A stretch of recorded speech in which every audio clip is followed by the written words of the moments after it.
প্রধান বিচারপতি কোনো সিপিএম এর লোকাল কমিটির নেতা বলেনি। প্রধান বিচারপতি এত কিছু বলবার পরে গিয়ে বলছেন আমার ৮০ দিন সময় লাগবে। তার মানে ইলেকশন কমিশন যে এসআইআর করতে চাইছে সেই এসআইআর এ মানুষকে যে কোনোভাবে বাদ দেওয়া ছাড়া আর তার কোনো যুক্তি নেই তো, কোথাও নেই তো। এক দুই, আমরা প্রথম দিন বলেছিলাম এসআইআর এর সবচাইতে বেশি অসুবিধায় পড়বে উদ্বাস্তু হিন্দু, মতুয়া, পিছিয়ে পড়া মুসলিম মানুষ, ববি হাকিম নয়, পরিযায়ী শ্রমিক। তাই হয়েছে, তাই হয়েছে। লিস্ট বেরোলে পরিষ্কার হয়ে যাবে। আপনি সিএএ করে মতুয়া সমাজের মধ্যে আসার আলো দেখালেন। এসআইআর প্রক্রিয়ার আগে হাইকোর্টে মামলা করলো কোনো একজন ব্যক্তি, গিয়ে বলল যে সিএতে আমি অ্যাপ্লাই করেছি, শুধু সেইটা দিয়ে আমার নাগরিকত্ব দেওয়া হোক বা এসআইআর এ আমার নাম তোলা হোক। কেন্দ্রীয় সরকার এসে বললো না, আমি করতে পারবো না।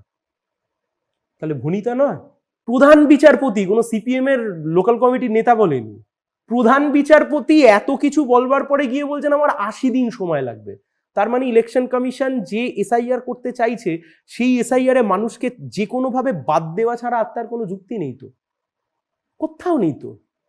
এক দুই, আমরা প্রথম দিন বলেছিলাম এসআইআর এর সবচাইতে বেশি অসুবিধায় পড়বে উদ্বাস্তু হিন্দু, মতুয়া, পিছিয়ে পড়া মুসলিম মানুষ, ববি হাকিম নয়, পরিযায়ী শ্রমিক।